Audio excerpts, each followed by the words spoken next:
Hello all. आज हम start कर रहे हैं एक नया चैप्टर विच इज़ सेमीकंडक्टर्स। और आज की इस लेक्चर में हम पढ़ेंगे कि सेमीकंडक्टर्स क्या होते हैं, इंट्रिंसिक और एक्सट्रिंसिक सेमीकंडक्टर्स क्या होते हैं, डोपिंग किसे कहते हैं और किस तरह से इलेक्ट्रॉन और होल जो है सेमीकंडक्टर के अंदर करंट को कैरी करते हैं। ठीक है, तो बिल्कुल क्लास 12 के स्टार्ट के चैप्टर्स में हमने पढ़ा था कि सेमीकंडक्टर एक ऐसा मटेरियल होता है कि जिसकी रेजिस्टिविटी या जिसका जो इलेक्ट्रिक कंडक्टिविटी होता है वो कंडक्टर्स और इंसुलेटर के बीच में होता है। ठीक है, यानी कंडक्टर्स की जो इलेक्ट्रिक कंडक्टिविटी होती है वो बहुत ज़्यादा होती है, बीच में सेमीकंडक्टर्स लाई करते हैं, और फिर इंसुलेटर्स की इलेक्ट्रिकल कंडक्टिविटी बिल्कुल जीरो होती है। ठीक है, या नहीं होती, या वो ज़्यादा रेजिस्टेंस ऑफर करते हैं फ्लो ऑफ करंट को। ठीक है, इससे पिछले वाले चैप्टर में हमने एनर्जी बैंड थ्योरी को पढ़ा। ठीक है, तो अगर आप लोगों ने वो वीडियो नहीं देखी है तो पहले वो वीडियो देख लिए, कहीं से भी देख लिए। ठीक है, क्योंकि एनर्जी बैंड थ्योरी को समझे बगैर आपको सही तरह से सेमीकंडक्टर के चैप्टर की समझ नहीं आएगी। ठीक है, तो वहाँ पे हमने देखा था कि सेमीकंडक्टर्स के अंदर हमारे पास एक वैलेंस बैंड होता है। ठीक है, वैलेंस बैंड जिसमें इलेक्ट्रॉन जो होते हैं वो टाइटली बाउंड होते हैं। ठीक है, और एक हमारे पास होता है कंडक्शन बैंड। ठीक है, कंडक्शन बैंड। और सेमीकंडक्टर्स के केस में क्या होता था कि यहाँ पे हमारे पास एक गैप होता था एनर्जी का। ठीक है, जिसको हम एनर्जी बैंड गैप, ठीक है, या फॉरबिडन एनर्जी गैप कहते थे। ठीक है, और सेमीकंडक्टर के केस में इस फॉरबिडन एनर्जी गैप की जो वैल्यू है वो 3 इलेक्ट्रॉन वोल्ट से कम होती है। ठीक है, यानी 0 और 3 इलेक्ट्रॉन वोल्ट के बीच में ये फॉरबिडन एनर्जी गैप होता है। ठीक है, तो या तो बेस्ड ऑन इलेक्ट्रिकल कंडक्टिविटी और या based on this forbidden energy gap या based on these conduction and valence bands आप सेमीकंडक्टर को डिफाइन कर सकते हैं। ठीक है, अब दो तरह के टाइप्स है सेमीकंडक्टर के, एक्सट्रिंसिक सेमीकंडक्टर और इंट्रिंसिक सेमीकंडक्टर। ठीक है, तो सबसे पहले देखते हैं इंट्रिंसिक सेमीकंडक्टर को। ठीक है, तो जो प्योर सेमीकंडक्टर होता है, प्योर सेमीकंडक्टर, उसको हम क्या बोलते हैं, उसको हम बोलते हैं इंट्रिंसिक सेमीकंडक्टर। ठीक है, अब प्योर का क्या मतलब है कि लेट से मैं सिलिकॉन का क्रिस्टल लेता हूँ। ठीक है, ये सिलिकॉन का क्रिस्टल है। अब इसमें अगर सारे जो एटम्स है ये सारे एटम सिलिकॉन के हो, ठीक है, सिलिकॉन के अलावा कोई एटम ना हो, तो उस केस में मैं इसको प्योर बोलूँगा। ठीक है, और इस किस्म के सेमीकंडक्टर को फिर मैं क्या बोलूँगा, इंट्रिंसिक सेमीकंडक्टर। अब अगर इसी में ही बाहर से मैं एटम्स डाल देता हूँ, ठीक है, लेट से एल्यूमिनियम के एटम्स डाल देता हूँ या कोई और जो है एलिमेंट्स डाल देता हूँ जिसको हम अभी पढ़ेंगे थोड़ी देर में, तो फिर इस केस में ये क्या हो गया, ये प्योर नहीं रहा। ठीक है, क्योंकि इसमें हमने बाहर से और एटम्स ऐड कर दिए। ठीक है, हमने इसमें मिलावट कर दी है। ठीक है, जिस तरह से दूध में पानी मिलाया जाता है। ठीक है, तो उस तरह से इस क्रिस्टल में हमने क्या किया, जो कि प्योर था इसमें बाहर से हमने एटम्स ऐड कर दिए, तो अब ये प्योर नहीं रहा। ठीक है, तो जो इम्प्योर होता है, ठीक है, इसमें हम बाहर से एलिमेंट्स ऐड कर देते हैं, उनको हम एक्सट्रिंसिक बोलते हैं। ठीक है, तो इंट्रिंसिक क्या होता है कि वो बिल्कुल प्योर होता है। ठीक है, अब वैसे एक रफ आइडिया के लिए अगर हम लेट से 1 बिलियन एटम्स को लेते हैं, ठीक है, और उन 1 बिलियन एटम्स में अगर एक एटम जो है वो बाहर से हो, ठीक है, यानी वो इस क्रिस्टल का हिस्सा ना हो, बाहर से हो, या एक से कम, तो एक से कम का मतलब क्या होगा, बिल्कुल है नहीं। ठीक है, तो 1 बिलियन एटम्स में अगर एक इम्प्योर एटम हो या बाहर से आया हो, ठीक है, उस केस में ये हमारे पास क्या है, ये फिर प्योर कहलाएगा। ठीक है, अगर 1 बिलियन के लिए एक से ज़्यादा यानी 2 एटम्स है तो फिर भी उस केस में ये इम्प्योर बन जाएगा। तो सिलिकॉन और जर्मेनियम जो है ये प्योर फॉर्म में है। ठीक है, और इसको हम इंट्रिंसिक सेमीकंडक्टर्स बोलते हैं। अब सिलिकॉन और जर्मेनियम जो है ये ग्रुप 4a के एलिमेंट्स है। ठीक है, तो इनके वैलेंस शेल में कितने इलेक्ट्रॉन्स होते हैं, 4 इलेक्ट्रॉन्स होते हैं। ठीक है, तो इसका मतलब क्या है कि सिलिकॉन और जर्मेनियम का एक एटम कितने बॉन्ड्स बनाएगा, 4 बॉन्ड्स बनाएगा। ठीक है, तो लेट से मैं यहाँ पे ड्रा कर देता हूँ कि ये सिलिकॉन का एटम है। ठीक है, तो इसके पास क्या होंगे, इसके पास 4 इलेक्ट्रॉन्स होंगे। ठीक है, तो 1 2 3 एंड 4। अब ये क्या करेगा, हर एक इलेक्ट्रॉन कोवेलेंट बॉन्ड बनाएगा, या हर एक सिलिकॉन एटम कोवेलेंट बॉन्ड बनाएगा विद इट्स नाइबरिंग एटम्स। ठीक है, तो यहाँ पे जो एटम होगा उसके पास भी 4 इलेक्ट्रॉन्स होंगे इस तरह। ठीक है, तो ये दो मिलके एक कोवेलेंट बॉन्ड बना देंगे। ठीक है, 2 इलेक्ट्रॉन्स के बीच में। फिर यहाँ पे एक एटम होगा तो ये वाला इलेक्ट्रॉन और उसका इलेक्ट्रॉन मिलके एक कोवेलेंट बॉन्ड बना देंगे। ठीक है, फिर यहाँ पे एटम के साथ एक कोवेलेंट बॉन्ड और यहाँ पे एक। ठीक है, तो ये जो एटम था यानी एक एटम सिलिकॉन और जर्मेनियम का वो 4 कोवेलेंट बॉन्ड्स बनाता है। ठीक है, अब 0 केल्विन पे, ठीक है, बिल्कुल वेरी लो टेम्परेचर 0 केल्विन पे अगर हम देख लेते हैं सिलिकॉन और जर्मेनियम को, तो उसके जो इलेक्ट्रॉन्स होते हैं वो वैलेंस बैंड में, ठीक है, वैलेंस बैंड में टाइटली बाउंड होते हैं। ठीक है, टाइटली यानी उनका कोवेलेंट बॉन्ड बना हुआ होता है, जो हमने यहाँ पे देख लिया। ठीक है, यानी वो टाइटली कोवेलेंट बॉन्डेड होते हैं, फ्री नहीं होते। ठीक है, तो 0 केल्विन के ऊपर ये जो कंडक्शन बैंड था हमारा, CBC में रिप्रेजेंट कर रहा हूँ, ये एम्प्टी होगा। ठीक है, क्या होगा, एम्प्टी होगा। यानी 0 केल्विन के ऊपर सारे इलेक्ट्रॉन्स ने क्या किया हुआ है, बॉन्ड बनाया हुआ है, और सारे इलेक्ट्रॉन्स यहाँ पे वैलेंस बैंड में है। ठीक है, कहाँ पे है, वैलेंस बैंड में है, और कंडक्शन बैंड में कोई इलेक्ट्रॉन नहीं है। ठीक है, ये कब, ये 0 केल्विन के ऊपर। अब चूंकि इलेक्ट्रॉन्स को एनर्जी चाहिए, ठीक है, इस वैलेंस बैंड से कंडक्शन बैंड में जाने के लिए इलेक्ट्रॉन को एनर्जी चाहिए 0 केल्विन के ऊपर, इतनी सफिशेंट एनर्जी, ठीक है, सफिशेंट एनर्जी इन इलेक्ट्रॉन के पास नहीं है कि वो वैलेंस बैंड से कंडक्शन बैंड में चले जाए। इनके पास ये एनर्जी नहीं है। तो इस वजह से 0 केल्विन के ऊपर जो सेमीकंडक्टर होगा वो एक्ट करेगा एज इंसुलेटर। ठीक है, तो सेमीकंडक्टर क्या करेगा, एक्ट करेगा एज एन इंसुलेटर। और क्यों, क्योंकि उनके पास कंडक्शन बैंड में फ्री इलेक्ट्रॉन्स नहीं है जो कि एक्सटर्नल फील्ड अप्लाई करने से मूव करे और करंट काज करे। ठीक है, अब देखते हैं कि अगर हम टेम्परेचर को बढ़ाएंगे तो क्या होगा। ठीक है, तो अगर हम टेम्परेचर को बढ़ाते हैं तो इलेक्ट्रॉन्स के पास क्या आ जाएगी, थर्मल एनर्जी आ जाएगी। ठीक है, यानी उनकी एक्साइटेशन बढ़ जाएगी। ठीक है, अब उनके पास लेट से इतनी एनर्जी आ गई है कि वो वैलेंस बैंड से कंडक्शन बैंड में जा सकते हैं। ठीक है, तो होगा क्या कि यहाँ पे जैसे हमने यहाँ पे ड्रॉ किया था, ठीक है, ये इलेक्ट्रॉन था वैलेंस बैंड में। ठीक है, ये कहाँ पे था, वैलेंस बैंड में। अब इसके पास एनर्जी आ गई है, ये यहाँ से जाके कंडक्शन बैंड में जा सकता है। ठीक है, तो जब ये इस वैलेंस बैंड से कंडक्शन बैंड में आएगा ये इलेक्ट्रॉन, तो पीछे यहाँ पे क्या छोड़ेगा, एक होल छोड़ेगा। क्या छोड़ेगा, होल। ठीक है, अब होल क्या है, होल बेसिकली एक इलेक्ट्रॉन डिफिसेंट सेंटर है। ठीक है, इलेक्ट्रॉन डिफिसेंट सेंटर, ठीक है, या प्लेस। ठीक है, यानी ये ऐसी जगह है कि जहाँ पे क्या है, जहाँ पे इलेक्ट्रॉन की कमी है। ठीक है, या जहाँ से इलेक्ट्रॉन निकला है। ठीक है, तो जब वैलेंस बैंड से कंडक्शन बैंड में इलेक्ट्रॉन जाएगा तो वैलेंस बैंड में क्या बनेगा, होल बनेगा, और इलेक्ट्रॉन कंडक्शन बैंड में आ जाएगा। इसी तरह से ये इलेक्ट्रॉन भी लेट से चला गया, ये भी चला गया, ये भी चला गया। ठीक है, तो हुआ क्या कि इस प्रोसेस में 4 इलेक्ट्रॉन जो है ये कंडक्शन बैंड में आ गए, और 4 होल्स जो है वो प्रोड्यूस हो गए हैं वैलेंस बैंड में। ठीक है, वैलेंस बैंड में 4 होल्स प्रोड्यूस हो गए हैं। अब वैलेंस बैंड से कंडक्शन बैंड में जाने के लिए इलेक्ट्रॉन को जो मिनिमम एनर्जी रिक्वायर्ड है उसको हम बोलते हैं बैंड गैप एनर्जी। ठीक है, so the minimum amount of energy required to excite an electron from valence band to conduction band is called band gap energy. ठीक है, यानी इलेक्ट्रॉन खुद ब खुद नहीं जा सकते वैलेंस बैंड से कंडक्शन बैंड में, उनको एनर्जी चाहिए। ठीक है, और उस एनर्जी को हम बोलते हैं बैंड गैप एनर्जी। और बैंड गैप एनर्जी जो है वो जर्मेनियम के केस में इसको हम Eg से रिप्रेजेंट करते हैं। किससे रिप्रेजेंट करते हैं, Eg। और Eg बेसिकली क्या है, Ec माइनस Ev। ठीक है, पिछले लेक्चर्स में मैंने समझाया था। तो जर्मेनियम के केस में ये जो बैंड गैप एनर्जी है इसकी वैल्यू है 0.72 इलेक्ट्रॉन वोल्ट। ठीक है, और सिलिकॉन के केस में ये वैल्यू है 1.1 इलेक्ट्रॉन वोल्ट। ठीक है, अब यहाँ पे सवाल ये भी उठ सकता है कि सिलिकॉन की जो वैल्यू है वो क्यों ज़्यादा है जर्मेनियम से। ठीक है, तो बेसिकली सिलिकॉन जो है इसके जो वैलेंस इलेक्ट्रॉन्स है वो थर्ड शेल में आते हैं। ठीक है, किस में आते हैं, थर्ड शेल में आते हैं, और जर्मेनियम के जो वैलेंस इलेक्ट्रॉन है वो फोर्थ शेल में आते हैं। ठीक है, तो लेट से मैं ड्रा करता हूँ। सिलिकॉन के केस में क्या होगा कि ये लेट से न्यूक्लियस है। ठीक है, इसके अराउंड 1 शेल, सेकेंड, और ये तीसरा हो गया। ठीक है, तो जो तीसरा शेल है इसमें होते हैं 4 वैलेंस इलेक्ट्रॉन्स। जर्मेनियम के केस में लेट से ये न्यूक्लियस है, पहला शेल, दूसरा, तीसरा, और ये आपका हो गया चौथा। ठीक है, तो वैलेंस इलेक्ट्रॉन इस चौथे में होते हैं। ठीक है, अब चूंकि जर्मेनियम के केस में फोर्थ शेल में है ये इलेक्ट्रॉन्स, तो इसका मतलब क्या होगा कि ये लूजली बाउंड होंगे न्यूक्लियस के साथ कंपेयर टू सिलिकॉन के केस में जहाँ पे इलेक्ट्रॉन्स थर्ड शेल में है। ठीक है, तो इसलिए इनको रिमूव करना ईजी होगा। जर्मेनियम के वैलेंस इलेक्ट्रॉन को रिमूव करना इजी होगा क्योंकि वो न्यूक्लियस से दूर है चौथे शेल में। ठीक है, तो इसलिए उसकी जो बैंड गैप एनर्जी है वो भी लोअर है कंपेयर टू सिलिकॉन। अब इस इंट्रिंसिक सेमीकंडक्टर में देखते हैं कि करंट किस तरह से फ्लो करता है। ठीक है, किस तरह से होल्स और इलेक्ट्रॉन्स की वजह से करंट प्रोड्यूस होता है। ठीक है, तो जैसे अभी हमने देखा कि बैंड गैप एनर्जी रिक्वायर्ड है इलेक्ट्रॉन्स को वैलेंस बैंड से कंडक्शन बैंड में लेके जाने के लिए। ठीक है, तो लेट से वो एनर्जी हम यहाँ पे प्रोवाइड कर रहे हैं थ्रू इलेक्ट्रिक फील्ड। ठीक है, तो इस डायरेक्शन में मैं मान लेता हूँ कि मैंने इलेक्ट्रिक फील्ड अप्लाई कर लिया। ठीक है, इस डायरेक्शन में ये इलेक्ट्रिक फील्ड का डायरेक्शन है। तो आप लोगों ने देखा होगा कि अगर हम इलेक्ट्रिक फील्ड को इस डायरेक्शन में अप्लाई करते हैं तो इलेक्ट्रॉन्स जो होते हैं क्योंकि वो नेगेटिवली चार्ज पार्टिकल्स होते हैं। ठीक है, तो वो इलेक्ट्रिक फील्ड के अपोजिट डायरेक्शन में जाते हैं। ठीक है, यानी उन पे जो फोर्स लगता है वो इलेक्ट्रिक फील्ड के अपोजिट डायरेक्शन में होता है, तो इलेक्ट्रॉन इस डायरेक्शन में मूव करेंगे। ठीक है, या आप लोग इसको इस तरह से भी समझ सकते हैं कि हम इलेक्ट्रिक फील्ड लाइन किस तरह से ड्रॉ करते हैं, from positive charge towards negative charge. ठीक है, तो इसका मतलब ये है कि अगर हम इस तरह से इलेक्ट्रिक फील्ड ड्रॉ कर रहे हैं तो ये पॉजिटिव टर्मिनल है, ये नेगेटिव है, तो इलेक्ट्रॉन पॉजिटिव टर्मिनल की तरफ अट्रैक्ट हो जाएगा, ठीक है। और करंट का क्या डायरेक्शन होगा, तो करंट का डायरेक्शन तो इलेक्ट्रॉन के अपोजिट डायरेक्शन में होता है, ठीक है। तो करंट का फिर ये डायरेक्शन होगा, ये आई का डायरेक्शन होगा, ठीक है।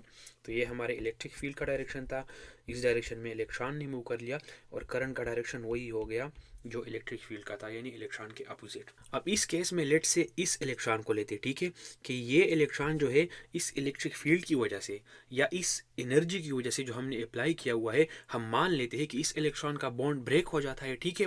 तो ये इलेक्ट्रॉन क्या करेगा, ये अब मूव करेगा क्रिस्टल में, ठीक है। अब किस डायरेक्शन में जाएगा, ये नीचे की तरफ जाएगा या ऊपर की तरफ, ठीक है। तो ये जाएगा ऊपर की तरफ, ठीक है।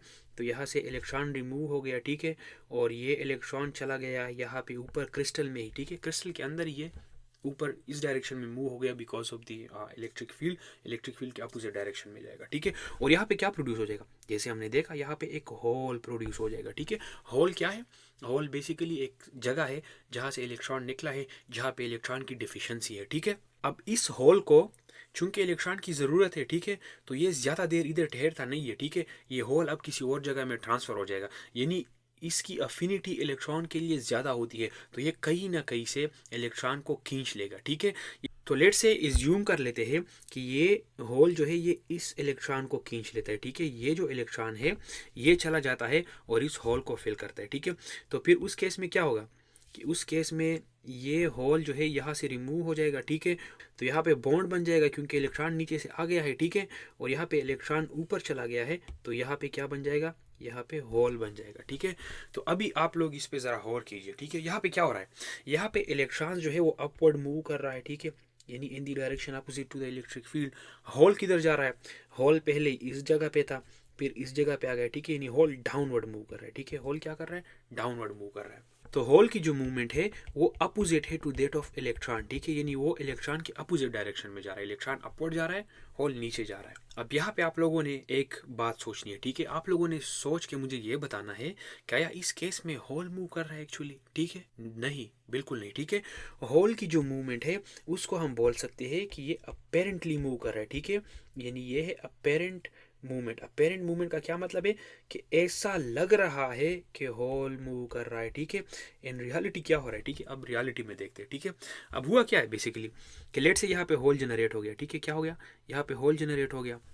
अब इस होल को फिल करने के लिए क्या हुआ कि इलेक्ट्रॉन ने लेट से यहाँ से जंप कर लिया, ये इलेक्ट्रॉन इधर आ गया, ठीक है। अब रियलिटी में क्या हो रहा है, बेसिकली इलेक्ट्रॉन मूव कर रहे हैं, ठीक है, यानी इलेक्ट्रॉन यहाँ से यहाँ जा रहा है और हमें नज़र क्या आ रहा है कि बेसिकली होल मूव कर रहा है, ठीक है। तो यहाँ पे क्या हो जाएगा कि यहाँ पे इलेक्ट्रॉन आ जाएगा, यहाँ पे होल बन जाएगा, ठीक है, यानी होल की जो मूवमेंट है वो अपेरेंट है, ठीक है। अब होल कोई एंटिटी नहीं है, ठीक है, इलेक्ट्रॉन की तरह कोई मैटर नहीं है जो कि एक जगह से दूसरी जगह फ्लो कर देगा, ठीक है, या चला जाएगा। तो रियलिटी में क्या हो गया कि यहाँ से यहाँ इलेक्ट्रॉन चला गया और हमें क्या लग रहा है कि होल मूव कर रहा है। तो यहाँ पे जो ओरिजिनली हमने इलेक्ट्रॉन निकाला था ये वाला, ये अपवर्ड डायरेक्शन में मूव कर रहा था, ठीक है, और यहाँ पे जो होल है ये डाउनवर्ड मोशन कर रहा है, ठीक है, यानी ये हमें नजर आ रहा है कि होल मूव कर रहा है, लेकिन एक्चुअली क्या, एक्चुअली इलेक्ट्रॉन मूव कर रहा है, ठीक है। यहाँ से इलेक्ट्रॉन इस जगह पे चला गया तो इलेक्ट्रॉन की मूवमेंट भी क्या है, अपवर्ड है, ठीक है। तो इस वजह से जो दोनों का करंट है, होल वो इलेक्ट्रॉन का, वो आपस में एड अप हो जाता है, ठीक है। तो अब आप लोगों को समझ आ गई कि किस तरह से होल की वजह से करंट प्रोड्यूस होता है, ठीक है। एक्चुअली में होल मूव नहीं करता, ठीक है, क्या मूव करता है, इलेक्ट्रॉन मूव करता है, ठीक है। तो हम कह देते हैं कि ये होल है, ठीक है, क्योंकि लग ऐसे रहा होता है कि होल मूव कर रहा है, ठीक है। अब यहाँ पे जितने इलेक्ट्रॉन जो है वो जनरेट हो गए हैं वो बराबर है जितने होल जनरेट हो गए, ठीक है, क्योंकि एक जगह से इलेक्ट्रॉन निकल गया तो होल प्रोड्यूस हो गया, तो नंबर ऑफ इलेक्ट्रॉन जनरेटेड जो है वो नंबर ऑफ होल्स प्रोड्यूस के बराबर है, ठीक है। अब एक और बात जो नोट करने वाली है वो ये है कि ये जो इलेक्ट्रॉन निकला था, ठीक है, जो स्टार्ट में हमने निकाला और हमने होल प्रोड्यूस किया, ये कहाँ पे चला गया इलेक्ट्रिक फील्ड लगाने से, ये असल में चला गया है कंडक्शन बैंड में, ठीक है। कहाँ पे गया है, कंडक्शन बैंड में, ठीक है। तो ये अब फ्री इलेक्ट्रॉन है जो कि कंडक्शन बैंड में मूव करेगा और करंट को काज करेगा, ठीक है। ये जो होल है ये होल कहाँ पे प्रोड्यूस हो रहा है, ठीक है, और कहाँ पे बॉन्ड्स ब्रेक हो रहे हैं, ये बेसिकली वैलेंस बैंड में है, ठीक है, वैलेंस बैंड में, वैलेंस बैंड में। तो मैं लेट से अब इसको इधर बैंड्स के थ्रू ही समझाता हूँ, ठीक है। तो लेट से ये जो था ये मेरे पास वैलेंस बैंड था, ठीक है, और ऊपर मैं ड्रा करता हूँ कंडक्शन बैंड को, ठीक है। तो यहाँ पे हमने क्या किया कि यहाँ से इलेक्ट्रॉन को ऊपर लेके आए, यहाँ इलेक्ट्रॉन आ गया, यहाँ होल क्रिएट हो गया, ठीक है। तो ये अब फ्री इलेक्ट्रॉन है जो कि करंट को काज करेगा। अब इस होल के लिए यहाँ से इलेक्ट्रॉन आएगा तो यहाँ पे होल बनेगा, ये वाला इलेक्ट्रॉन यहाँ पे होल आएगा। तो जो बाद में कहानी है वो कहाँ पे हो रही है, वो वैलेंस बैंड में हो रही है, ठीक है। तो होल जो है वो करंट कास कर रहे हैं वैलेंस बैंड में मूवमेंट की वजह से, ठीक है। और जो फ्री इलेक्ट्रॉन था जो स्टार्ट में हमने जनरेट किया था वो करंट कास कर रहा है because of movement in the conduction band, ठीक है। तो यहाँ पे फिर से मैं एक बार रिपीट कर लेता हूँ कि लग तो रहा है कि होल मूव कर रहा है, ठीक है, लेकिन एक्चुअली में इलेक्ट्रॉन से इस होल को फिल करने के लिए यहाँ से इलेक्ट्रॉन ने मूव कर लिया, फिर इस होल को फिल करने के लिए यहाँ से इलेक्ट्रॉन आ गया, ठीक है। तो ये बेसिकली इलेक्ट्रॉन की मूवमेंट है, ठीक है। तो इस वजह से हम कहते हैं कि होल की वजह से करंट प्रोड्यूस होती है, ठीक है। और तभी हम इसको ऐड कर देते हैं इलेक्ट्रॉनिक करंट में, ठीक है। तो यहाँ पे मैं मान लेता हूँ कि एन जो है ये डेंसिटी ऑफ इलेक्ट्रॉन्स है, ठीक है। क्या है?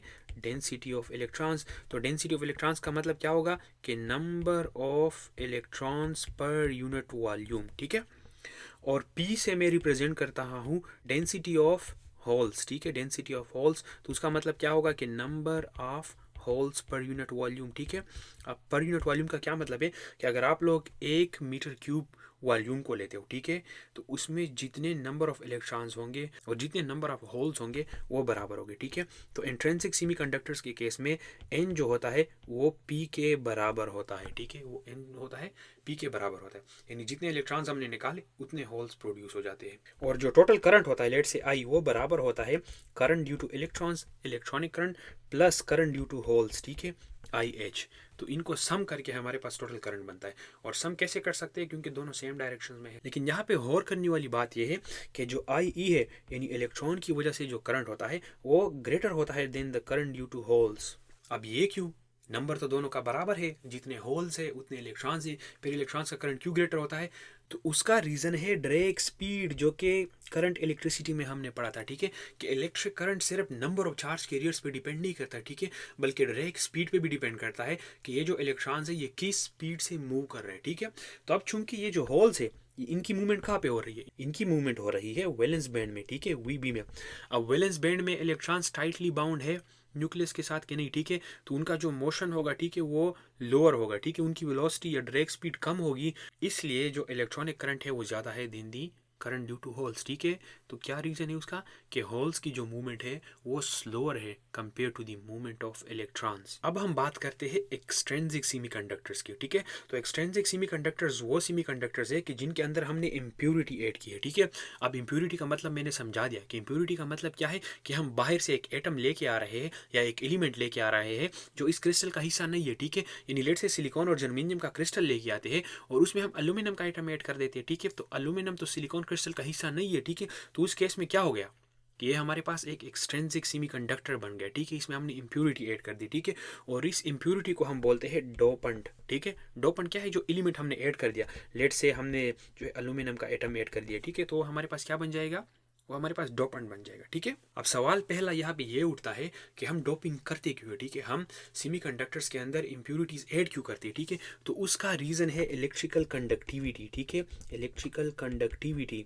जो इंट्रिंसिक सेमीकंडक्टर्स थे क्या थे?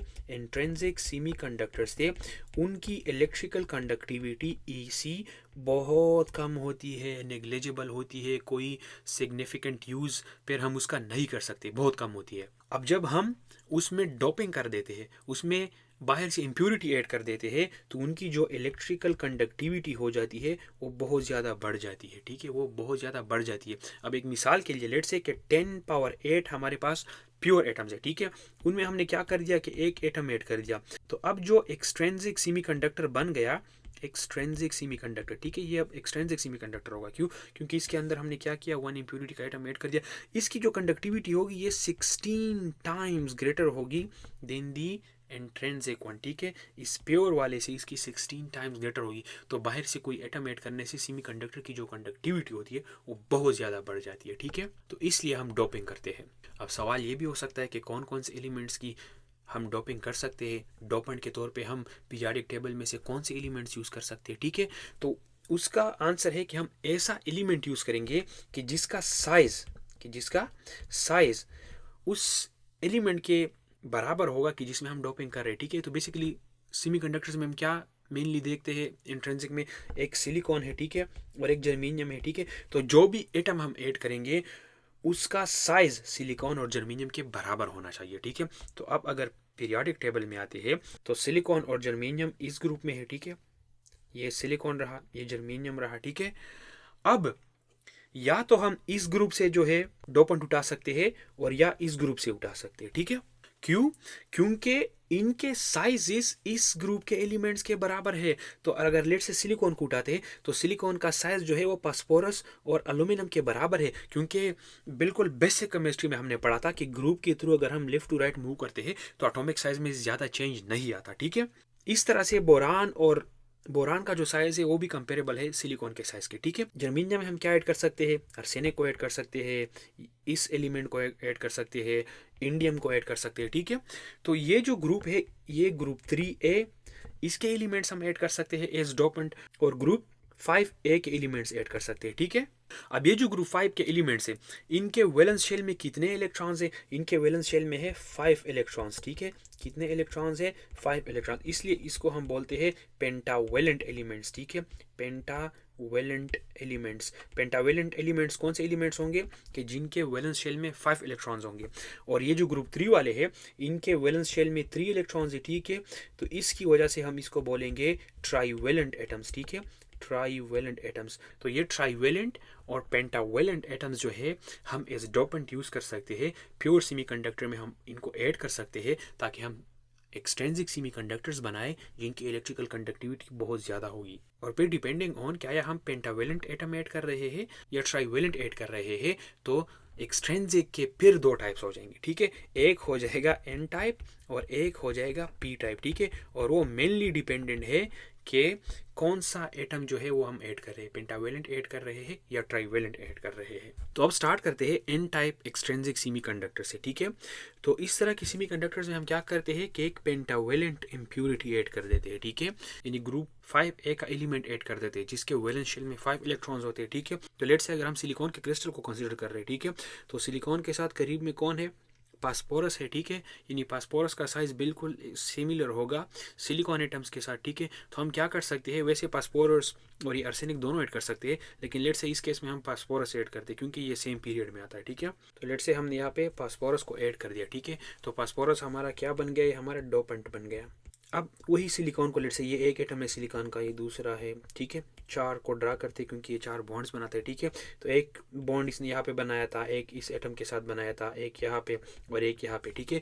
ये इस एटम ने 4 बॉन्ड्स बनाए थे, पर किस केस में? जब ये इंट्रिंसिक था, जब इसमें कोई इम्प्योरिटी नहीं थी, ठीक है। जब अब हम फास्फोरस लेके आएंगे तो फास्फोरस के साथ 5 इलेक्ट्रॉन्स है वैलेंस शेल में, ठीक है। क्या है? 5 इलेक्ट्रॉन्स है, ठीक है। तो हम इसको रिमूव कर देंगे, ठीक है। और लेट से ये बॉन्ड भी ख़त्म कर देते हैं और यहाँ पे ड्रा कर देते हैं +5 अभी, ठीक है। अब इस +5 का मतलब ये है कि इसके वैलेंस शेल में 5 इलेक्ट्रॉन्स हैं। अब इनमें से जो 4 इलेक्ट्रॉन्स होंगे वो तो बॉन्डिंग में यूज़ होंगे, ठीक है। यानी एक ये इस एटम के साथ शेयर कर लेगा, एक इधर शेयर कर लेगा, ठीक है, एक यहाँ पे शेयर कर लेगा और एक जो है इसके साथ बॉन्ड बनाने में, ठीक है। इस एटम के साथ बॉन्ड बनाने में कितने इलेक्ट्रॉन यूज़ हो गए? 4 बॉन्ड इसने बना लिए। अब इसके पास कितने इलेक्ट्रॉन्स है? 5। तो एक इलेक्ट्रॉन क्या रह जाएगा? एक अनबॉन्डेड रह जाएगा, ठीक है। तो 5 में से जो 4 थे वो बॉन्डेड है, ठीक है, उन्होंने बॉन्ड में हिस्सा ले लिया और एक इलेक्ट्रॉन जो है ये अनबॉन्डेड रह गया, ठीक है। ये अनबॉन्डेड रह गया, इसने बॉन्ड नहीं बनाया। और ये एटम जो होता है ये लूजली अटैच होता है, ठीक है। क्या होता है? लूजली अटैच, क्योंकि अनबाउंडेड है, इसने कोई बॉन्ड बनाया नहीं है, ठीक है। तो ये एटम के साथ क्या होता है? लूजली बाउंड होता है, ठीक है। और जिन्होंने बॉन्ड बना लिया तो उनका कोवेलेंट बॉन्ड होता है, स्ट्रॉन्ग होता है, ठीक है। यानी वो बहुत स्ट्रॉन्गली न्यूक्लियस के साथ या एटम के साथ अटैच होते हैं। अब एनर्जी बैंड्स को ड्रा करते हैं, ठीक है। और किस केस में? वेरी लो टेम्परेचर पे, ठीक है, वेरी लो टेम्परेचर पे। तो वेरी लो टेम्परेचर पे क्या होगा कि हमारे पास लेट से ये वैलेंस बैंड है, ठीक है। ये क्या है? ये वैलेंस बैंड है। और ये हमारे पास क्या है? लेट से ये कंडक्शन बैंड है, ठीक है। तो वैलेंस बैंड में तो हमारे पास इलेक्ट्रॉन्स प्रेजेंट है जिन्होंने बॉन्ड बनाया हुआ है, ठीक है। बहुत ज़्यादा लो टेम्परेचर में क्या होगा कि ये जो इलेक्ट्रॉन है ये लूजली इस एटम के साथ अटैच होगा और कंडक्शन बैंड में कोई इलेक्ट्रॉन्स नहीं होंगे, ठीक है। तो conduction band is empty at very low temperature, ठीक है। जब हम थोड़ा सा टेम्परेचर बढ़ाते हैं, ठीक है, इट्स स्लाइटली हायर टेम्परेचर, ठीक है, स्लाइटली हाई टेम्परेचर थोड़ा सा बढ़ाते हैं, ठीक है। तो उस केस में क्या होगा कि ये जो इलेक्ट्रॉन है जो लूजली बाउंड था, ठीक है। अब इसको अगर हम इस एनर्जी बैंड डायग्राम में जो है वो रिप्रेजेंट करना चाहे तो किस तरह से रिप्रेजेंट करेंगे, ठीक है। देखिए एक तो ये बाउंडेड इलेक्ट्रॉन है जिनकी एनर्जी बहुत लो है। अब ये इलेक्ट्रॉन तो वीकली न्यूक्लियस के साथ अटैच है या एटम के साथ, ठीक है, तो इसकी एनर्जी ज़्यादा होगी। तो इसको हम कहीं यहाँ पे जो है वो रिप्रेजेंट कर सकते हैं, ठीक है। यानी इस इलेक्ट्रॉन को बहुत कम एनर्जी चाहिए इस स्टेट से कंडक्शन बैंड में जाने के लिए, ठीक है। तो अगर हम स्लाइटली टेम्परेचर को इंक्रीज करेंगे तो होगा क्या कि ये जो लूजली अटैच इलेक्ट्रॉन था ये अब कंडक्शन बैंड में चला जाएगा, ठीक है। और स्लाइटली हायर टेम्परेचर्स पे हमारे पास क्या हुआ कि इलेक्ट्रॉन प्रोड्यूस हो गए कंडक्शन बैंड में, ये कंडक्शन बैंड में आ जाएगा। अब यहाँ पे गौर करने वाली बात ये है कि ये एटम जो था ये जो बॉन्डेड इलेक्ट्रॉन्स थे चार, ये वाला नहीं है, ठीक है, बल्कि ये पेंटावेलेंट एटम ऐड करने से एक एडिशनल इलेक्ट्रॉन आ गया जो कि लूजली बाउंड था एटम के साथ। एनर्जी प्रोवाइड करने से, थोड़ा सा टेम्परेचर बढ़ाने से ये कंडक्शन बैंड में चला गया, ठीक है। इसलिए इस इलेक्ट्रॉन की वजह से कोई होल प्रोड्यूस नहीं होगा, ठीक है, नो होल प्रोडक्शन। क्यों? क्योंकि ये वो बाउंडेड इलेक्ट्रॉन नहीं है, ठीक है। तो बेसिकली ये डोपेंट पेंटावेलेंट एटम जो हमने ऐड कर दिया, इसने क्या किया कि एडिशनल इलेक्ट्रॉन्स प्रोवाइड कर दिए, ठीक है। कंडक्शन बैंड में फ्री इलेक्ट्रॉन्स हमें प्रोवाइड कर दिए without the generation of holes. तो यहाँ पे अब आप लोगों को समझ आनी चाहिए कि क्यों कंडक्टिविटी बढ़ती है, ठीक है। कि पेंटावेलेंट एटम ऐड करने से हमारे पास एडिशनल इलेक्ट्रॉन्स आ गए जो कि अब कंडक्शन बैंड में फ्री है और जो कि मूव कर सकते हैं और करंट कास्ट कर सकते हैं। अब ऑर्डिनरी टेम्परेचर्स पे क्या होगा, ठीक है। ऑर्डिनरी से मेरा मतलब है रूम टेम्परेचर्स, ठीक है, या आसपास के टेम्परेचर्स। तो ऑर्डिनरी टेम्परेचर पे होगा ये कि इंट्रिंसिक फेनोमेना होगा, ठीक है। क्या होगा? Intrinsic phenomena. इंट्रिंसिक फेनोमेना में क्या था कि इलेक्ट्रॉन को हमने जो बैंड गैप एनर्जी थी वो प्रोवाइड कर दी और वो वैलेंस बैंड से कंडक्शन बैंड में चले गए और पीछे हमारे पास होल्स प्रोड्यूस हो गए, ठीक है। तो लेट से वो केस ये है, ठीक है, कि लेट से ये जो इलेक्ट्रॉन है ये इधर से निकल के कंडक्शन बैंड में चला गया, ठीक है, और इसकी जगह यहाँ पे क्या प्रोड्यूस हो गया? यहाँ पे होल प्रोड्यूस हो गया। तो ये कौन सा केस है? ये वो इंट्रिंसिक वाला केस है, ठीक है। और ये जो इलेक्ट्रॉन था, ठीक है, जो हमने डोपेंट एटम को ऐड करने से प्रोड्यूस किया था, ये ऑलरेडी कंडक्शन बैंड में मौजूद है, ठीक है, और ये कोई होल जनरेट नहीं करेगा, ठीक है। तो अब मैं वैसे एग्जांपल दे लेता हूँ, ठीक है। लेट से हमने 10 डोपेंट एटम्स ऐड कर दिए, 10 फास्फोरस के एटम जो है वो ऐड कर दिए इसमें, तो कितने इलेक्ट्रॉन जनरेट होंगे? 10 इलेक्ट्रॉन जनरेट होंगे, ठीक है। और लेट से ऑर्डिनरी टेम्परेचर पे इंट्रिंसिक फेनोमेना भी हो गया, यानी लेट से कुछ बॉन्ड ब्रेक भी हो गए और उनकी वजह से इलेक्ट्रॉन कंडक्शन बैंड में चले गए और होल प्रोड्यूस हो गए। तो हम मान लेते हैं कि 4 बॉन्ड्स ब्रेक हो गए। कितने? 4 बॉन्ड्स। तो 4 बॉन्ड्स जब ब्रेक हो जाएंगे तो कितने इलेक्ट्रॉन्स प्रोड्यूस होंगे? 4 इलेक्ट्रॉन्स प्रोड्यूस होंगे, 4 होल प्रोड्यूस होंगे, ठीक है। तो टोटल इलेक्ट्रॉन की तादाद कितनी हो गई? 14, ठीक है। और होल्स की तादाद कितनी हो गई? 4। तो इस केस में आप मुझे बताइए कि मेजॉरिटी चार्ज कैरियर कौन होगा? वो इलेक्ट्रॉन होगा, ठीक है। तो एन टाइप कैरियर में जो मेजॉरिटी चार्ज कैरियर होते हैं वो इलेक्ट्रॉन्स होते हैं, ठीक है। इनको हम बोलते हैं मेजॉरिटी चार्ज कैरियर। मेजोरिटी क्यों बोलते हैं? क्योंकि ये तादाद में ज़्यादा है, ठीक है, इनकी वजह से अब ज़्यादा करंट प्रोड्यूस होगा। एक तो ये है कि ये 14 है, ठीक है, और तादाद भी ज़्यादा है और कंडक्शन बैंड में भी है, ठीक है। और एक तो ये कि ये 4 तादाद भी कम है और वैलेंस बैंड में है, ठीक है, यानी होल्स है, ठीक है। तो ये स्लोली मूव भी करेंगे, इनकी जो ड्रिफ्ट वेलोसिटी होगी वो कम होगी, ठीक है। तो उस वजह से जो करंट होगा वो इनकी वजह से कम प्रोड्यूस होगा। और हम बोलेंगे कि जो होल्स है वो क्या है हमारे पास? वो माइनॉरिटी कैरियर्स है, ठीक है। वो क्या है? वो माइनॉरिटी चार्ज कैरियर्स है। तो नंबर ऑफ इलेक्ट्रॉन्स जो है ये हमारे पास नंबर ऑफ होल से ग्रेटर है। किस केस में? एन टाइप एक्सट्रिंसिक सेमीकंडक्टर्स के केस में। अब यहाँ पे इसको एन टाइप क्यों बोलते हैं, ठीक है? तो एन टाइप इसलिए बोलते हैं क्योंकि इलेक्ट्रॉन्स जो है इसमें मेजॉरिटी चार्ज कैरियर है, ठीक है, इलेक्ट्रॉन्स। और इलेक्ट्रॉन्स के ऊपर कौन सा चार्ज होता है? वो नेगेटिव चार्ज होता है, ठीक है, वो नेगेटिव चार्ज होता है, ठीक है। तो एन जो है वो हमें बता रहा होता है नेगेटिव, यानी नेचर ऑफ द चार्ज जो कि मेजॉरिटी चार्ज कैरियर के ऊपर है, ठीक है। तो इसलिए हम इनको बोलते हैं एन टाइप एक्सट्रिंसिक सेमीकंडक्टर्स। अब आप लोगों के जहन में तो ये भी आ सकता है कि इसकी वजह से यहाँ पे एक इलेक्ट्रॉन प्रोड्यूस हो गया, ठीक है, और चूंकि हम इसको नेगेटिव या एन टाइप भी बोलते हैं, ठीक है, तो आया इसका मतलब ये है कि डोपेंट ऐड करने से ये क्रिस्टल नेगेटिव चार्ज बन गया? तो इसका आंसर है जी बिल्कुल नहीं, ठीक है, अभी भी न्यूट्रल है। कैसे? तो यहाँ पे देखते हैं, ठीक है। देखिए सिलिकॉन का जो एटॉमिक नंबर है वो 14 है, ठीक है। इसका मतलब क्या है कि इसके पास 14 इलेक्ट्रॉन है और 14 प्रोटॉन्स है, ठीक है। जब हमने क्या किया, फास्फोरस एटम ऐड किया, फास्फोरस का जो एटॉमिक नंबर है वो 15 है, तो उसके पास 15 इलेक्ट्रॉन है और 15 प्रोटॉन्स है, ठीक है। तो यहाँ पे जैसे इस केस में ये न्यूट्रल था, इलेक्ट्रॉन प्रोटॉन बराबर थे, तो जब हमने क्या किया, फास्फोरस ऐड किया, हाँ ये बात सही है कि फास्फोरस ऐड करने से यहाँ पे एक एडिशनल इलेक्ट्रॉन आ गया, नेगेटिव चार्ज, ठीक है।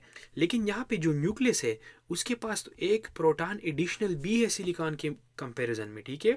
यानी सिलिकॉन के पास 14 प्रोटॉन्स थे और यहाँ पे इसके पास कितने हैं? 15। तो ये बैलेंस आउट कर जाएंगे, ठीक है, बैलेंस आउट कर जाएंगे और डोपेंट ऐड करने से भी हमारा क्रिस्टल जो है वो न्यूट्रल रहेगा। दूसरे मानों में हम ये भी कह सकते हैं कि सिलिकॉन एक न्यूट्रल एटम था, ठीक है, उसको हमने इस क्रिस्टल से उठाया, लेट से इस वाले को उठाया, निकाला, ठीक है, और इसकी जगह पे हमने फास्फोरस एक न्यूट्रल एटम ऐड कर दिया। तो किस तरह से एक न्यूट्रल एटम इसके ऊपर चार्ज लेके आ सकता है, ठीक है।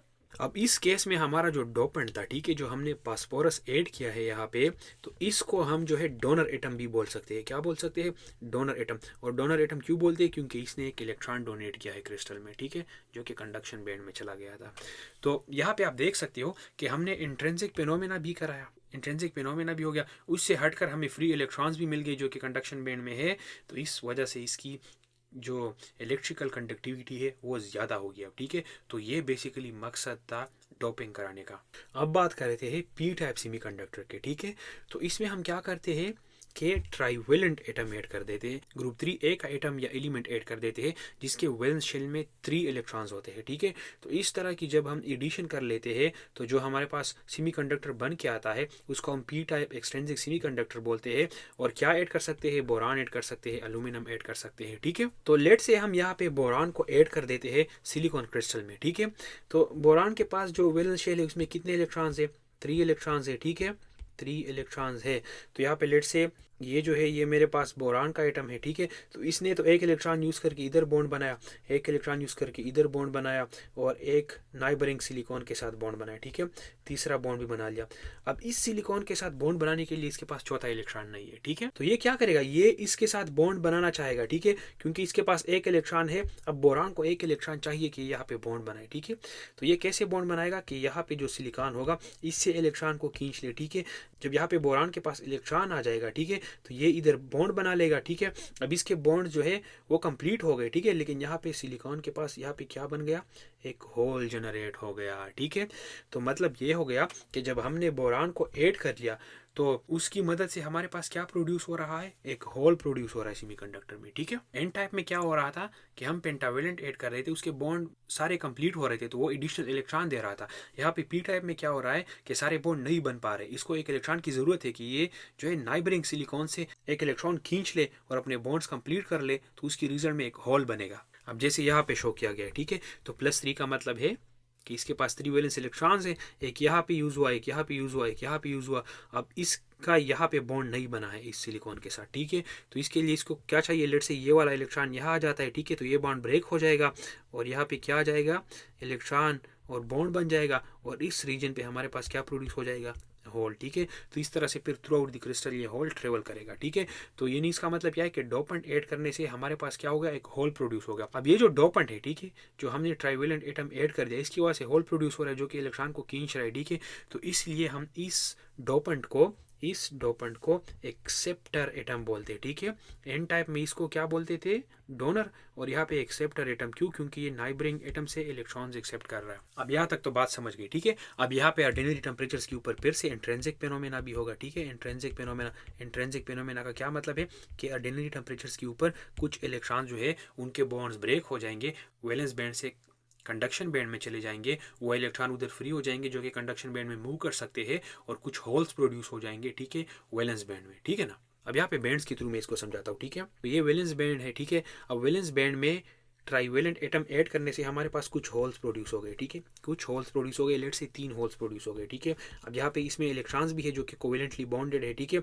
अब इसके एडिशनल क्या होगा कि इंट्रिंसिक फिनोमेना होगा, ये इलेक्ट्रॉन कंडक्शन बैंड में आ जाएगा और इधर एक होल प्रोड्यूस हो जाएगा, ठीक है। तो यहाँ पे आप लोग देख सकते हैं कि इलेक्ट्रॉन्स की तादाद जो है वो होल से कम है, ठीक है। यानी n जो है नंबर ऑफ इलेक्ट्रॉन्स या electron density, number of electrons per unit volume is less than p। Holes हमारे पास इस केस में ज़्यादा है। क्यों ज़्यादा है? कि इंट्रिंसिक फिनोमेना की वजह से इक्वल नंबर ऑफ इलेक्ट्रॉन्स और प्रोटॉन्स प्रोड्यूस हो रहे हैं, लेकिन ट्राईवेलेंट एलिमेंट ऐड करने से हमारे पास एडिशनल होल्स प्रोड्यूस हो रहे हैं, इलेक्ट्रॉन्स प्रोड्यूस नहीं हो रहे हैं, होल्स प्रोड्यूस हो रहे हैं, ठीक है। तो इस वजह से जो number of electrons per unit volume है वो कम है than number of holes per unit volume. अब इस केस में क्या हो गया कि हमारे पास जो होल्स है ये मेजॉरिटी कैरियर्स बन गए, ठीक है। क्या बन गए? मेजॉरिटी कैरियर्स, ठीक है, मेजॉरिटी कैरियर्स। और जो हमारे पास इलेक्ट्रॉन्स है, इलेक्ट्रॉन्स वो क्या बन गए? वो माइनॉरिटी कैरियर बन गए। वो क्या बन गए? वो माइनॉरिटी कैरियर्स बन गए, ठीक है।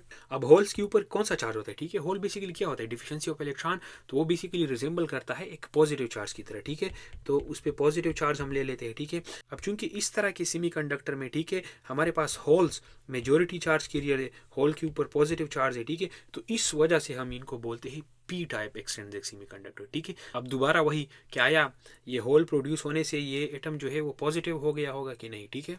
तो इसका आंसर है नहीं, न्यूट्रल रहेगा। क्यों? क्योंकि हमने एक न्यूट्रल सिलिकॉन एटम को रिप्लेस किया है एक न्यूट्रल बोरान एटम से, ठीक है। तो इस वजह से कोई चार्ज प्रोड्यूस नहीं हो रहा है, ठीक है। अब थोड़ा और समझ लेते हैं इसको, ठीक है। लेट से कि जो हमने यहाँ पे बोरान ऐड कर दिया, ठीक है, इसने यहाँ से इलेक्ट्रॉन खींचा, ठीक है। अब इसके ऊपर जब इसने इलेक्ट्रॉन खींचा तो इस बोरान एटम के ऊपर कौन सा चार्ज आ जाएगा, नेगेटिव चार्ज आएगा। क्यों नेगेटिव चार्ज आएगा? क्योंकि इसने इलेक्ट्रॉन एक्सेप्ट किया है, इसके पास एडिशनल इलेक्ट्रॉन आ गया है, तो इसके ऊपर एक नेगेटिव चार्ज आ जाएगा, ठीक है। अब यहाँ पे चूंकि होल प्रोड्यूस हो गया इस इलेक्ट्रॉन के जाने से, इस रीजन में क्या हो गया, इस रीजन में होल प्रोड्यूस हो गया। होल क्या है, पॉजिटिव चार्ज, ठीक है। तो एक इलेक्ट्रॉन के जाने से एक होल प्रोड्यूस हो रहा है, तो इज अ रिजल्ट पूरे क्रिस्टल को हम देखेंगे तो नेगेटिव और पॉजिटिव बराबर होंगे, ठीक है, और कोई चार्ज इसके ऊपर नहीं होगा, ठीक है। और आप ये भी कह सकते हो कि न्यूट्रल ऐड करने से न्यूट्रल ही बनेगा, ठीक है ना, कोई सेंस नहीं बनता कि वो चार्ज फुल बने। तो अभी जो इंपॉर्टेंट सवाल है बोर्ड एग्जाम्स की रिलेटेड इससे वो यही है कि आपसे पूछा जा सकता है कि पी टाइप और एन टाइप में क्या फ़र्क है, ठीक है। तो पहला डिफरेंस ये है कि एन टाइप में जो है हम पेंटावेलेंट इम्प्यूरिटी या डोपेंट ऐड करते हैं, ठीक है, और पी टाइप में हम ट्राइवेलेंट ऐड करते हैं, ठीक है। जो एन टाइप होता है उसमें जो मेजोरिटी चार्ज कैरियर्स होते हैं वो इलेक्ट्रॉन्स होते हैं। इसके अलावा एन टाइप में जो है नंबर ऑफ इलेक्ट्रॉन्स जो होते हैं वो नंबर ऑफ होल से ग्रेटर होते हैं, और पी टाइप में जो नंबर ऑफ होल्स होते हैं वो नंबर ऑफ इलेक्ट्रॉन से ग्रेटर होते हैं, ठीक है। तो इस तरह से कुछ मेन डिफरेंसेस आप लोग बना सकते हैं। तो उम्मीद है कि ये लेक्चर आपको समझ आ गया होगा। नेक्स्ट लेक्चर में मिलेंगे जहाँ पे हम पी इंजेक्शन पढ़ेंगे, ठीक है।